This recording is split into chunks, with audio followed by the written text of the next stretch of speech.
السلام علیکم۔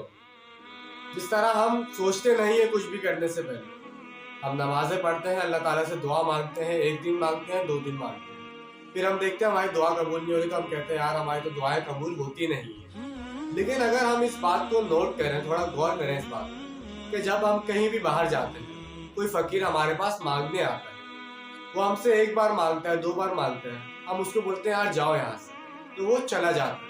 لیکن کچھ فقیر ایسے ہوتے ہیں جو آپ کو بہت سے واسطے دیتے ہیں، اللہ کا واسطہ، قرآن کا واسطہ، اور بھی بہت سی چیزوں کے واسطے آپ کو دے رہے ہوتے ہیں، لیکن وہ وہاں سے جاتے نہیں ہیں، تو پھر چپ ہو کے کھڑے ہو جاتے ہیں آپ کے سامنے۔ پھر آپ کو ان کے کسی واسطے کے اوپر ترس آ جاتا ہے دل میں، یا ان کی شکل دیکھ کے آپ کو ان پہ ترس آ جاتا ہے، آپ زیادہ ناصحی، آپ اپنی جیب سے صرف 10 روپے ہی نکال کے اسے دے دیتے ہیں۔ اس سے یہ ہوتا ہے وہ جس مقصد کے لیے آپ کے پاس کھڑا ہے اس کا بھی وہ مقصد پورا ہو جاتا ہے اور آپ اس کو دے بھی دیتے ہیں۔ تو اسی طرح جب انسان اللہ تعالیٰ کے سامنے